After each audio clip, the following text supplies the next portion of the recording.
Hola chicos, Dios los bendiga a todos. Sean todos bienvenidos al increíble mundo de la física.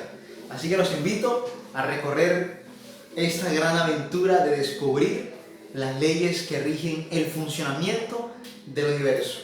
Y nunca olviden que una mente que se expande nunca más vuelve a su tamaño original. Así que espero que disfruten esta aventura de conocer, de descubrir nuestro universo. Así que sean bienvenidos al increíble mundo de la física. Vamos a comenzar. Muy bien chicos, hoy veremos el movimiento de los fluidos y veremos un principio físico que tiene diversas aplicaciones en nuestro mundo en la actualidad. Muy bien chicos, entonces comenzamos por comprender lo siguiente. El movimiento de los fluidos puede ser errático, caso en el cual se denomina turbulencia, o este movimiento de los fluidos puede tener un movimiento ordenado y suave, caso en el cual se denomina corriente o flujo laminar, ¿sí? En el primer caso, cuando el movimiento del fluido es caótico, es decir, las partículas se mueven desordenadamente y las trayectorias de las partículas son indefinidas y forman remolinos, en este caso es imposible caracterizar el movimiento. Esto se da en situaciones como la formación de huracanes o la caída de agua en grandes cascadas, ¿sí? Entonces aquí en este caso vemos el movimiento del flujo, vemos un flujo turbulento o vemos un flujo eh, errático, aleatorio, desordenado, y esto es lo que llamamos flujo turbulento. Ahora bien, en el segundo caso, el flujo laminar presenta un movimiento que describe láminas, ¿sí?, paralelas con trayectorias definidas. Además, en el caso en que la velocidad no varía, se denomina flujo laminar estacionario. Ok chicos, ya con esto comprendido, ahora vamos a utilizar esto como base para comprender lo siguiente. Cuando los fluidos se desplazan horizontalmente, por ejemplo, por una manguera, un tubo o un río, se cumple lo que se conoce como la ecuación de continuidad, la cual nos dice lo siguiente. ¿Qué nos dice la ecuación de continuidad? Nos dice que al multiplicar el área por la velocidad, obtenemos el caudal, ¿sí? Al multiplicar el área por la velocidad, obtenemos el caudal en unidades de metros cúbicos por segundo. Esta área es el área que atraviesa el fluido y V es la velocidad con la cual se mueve dicho fluido, ¿sí? Aquí vemos que el área es esta sección transversal que observamos digamos que en una manguera, en una tubería, y la velocidad V es esa velocidad con la que se está moviendo el fluido. Entonces, esta ecuación de continuidad predice que el caudal será constante cuando el líquido fluya a través del tubo, de manera que cuando el área del tubo disminuya, ¿sí?, la velocidad del fluido aumenta y viceversa. Ahora bien, ¿qué ocurre en los casos donde los fluidos tienen movimientos diferentes al movimiento horizontal? ¿Qué ocurre en los casos donde el fluido no se mueve de forma horizontal? ¿Cómo podemos caracterizar el movimiento de estos fluidos? Entonces, para ello debemos utilizar o aplicar el principio desarrollado por este señor, el principio desarrollado por Daniel Bernoulli. Daniel Bernoulli fue un científico suizo del siglo XVIII quien realizó una serie de experimentos para analizar lo que sucedía con un fluido cuando se hacía circular agua a través de tubos con secciones transversales de diferente altura y diámetro. La conclusión a la que llegó después de sus observaciones es que la presión en las paredes de los tubos disminuye conforme aumenta la rapidez del agua. Esta conclusión también es aplicable a gases en movimiento. De esta forma, Daniel Bernoulli enunció su principio, el famoso principio de Bernoulli, que establece que en un fluido la suma de la energía cinética por unidad de volumen, la energía potencial gravitacional por unidad de volumen y la presión se mantienen constantes a lo largo de una línea de corriente. Entonces, la expresión matemática para el principio de Bernoulli es la siguiente. Aquí observamos que hay tres términos. En este caso, el primer término, un medio por ρ por velocidad al cuadrado. Este primer término hace referencia a la energía cinética por unidad de volumen. Luego tenemos el segundo término que dice ρ por gravedad por altura. Este hace referencia a la energía potencial gravitacional por unidad de volumen. Y finalmente, el tercer término es P, que es la presión. Al sumar estas tres magnitudes físicas, al sumar energía cinética por unidad de volumen, más energía potencial gravitacional por unidad de volumen, más la presión, esta suma nos va a dar siempre un valor constante. Esta suma siempre nos va a dar constante, ¿sí? Entonces, este principio de Bernoulli es esto lo que nos está diciendo.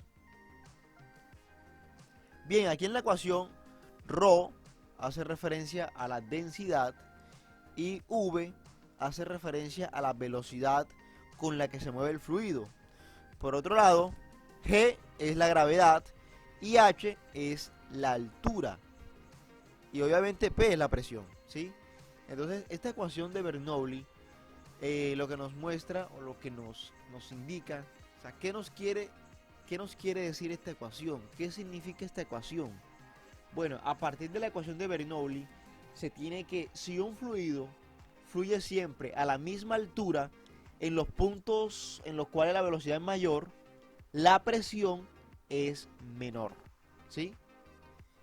Ahora veremos una simulación que nos ayudará a comprender con mucha más claridad este fascinante principio físico. Bernoulli's principle.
Vaya que fue increíble, ¿no?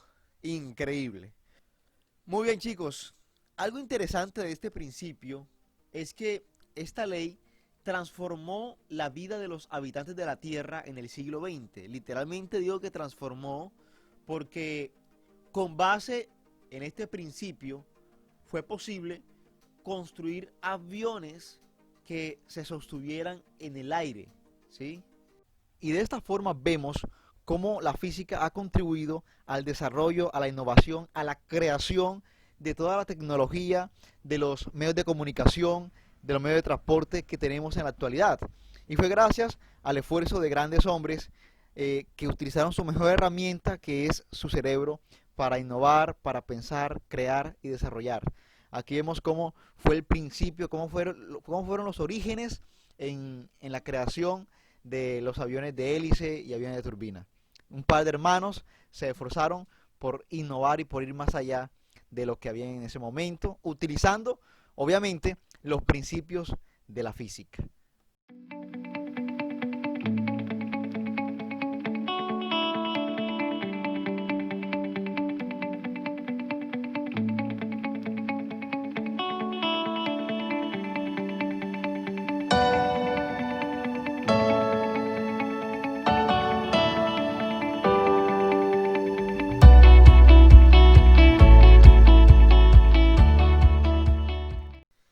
El principio de Arquímedes, utilizado en los dirigibles y los globos aerostáticos, fue reemplazado por el principio de Bernoulli, que se aplica en los aviones de hélice y en los aviones de turbina. Aquí vemos un avión de hélice, ¿sí?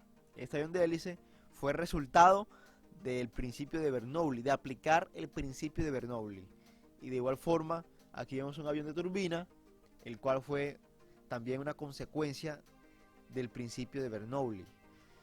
Y esto nos muestra, chicos, cómo la física es una ciencia, además de ser exacta, es la ciencia más exacta. Además de eso, la física también es una ciencia que tiene aplicaciones en el mundo de la ciencia, de la tecnología, de la industria, que han facilitado la vida del ser humano, ¿sí? Entonces, chicos, esto ha sido todo por hoy. Nunca olviden que una mente que se expande nunca más vuelve a su tamaño original. Dios me los bendiga y nos vemos hasta la próxima.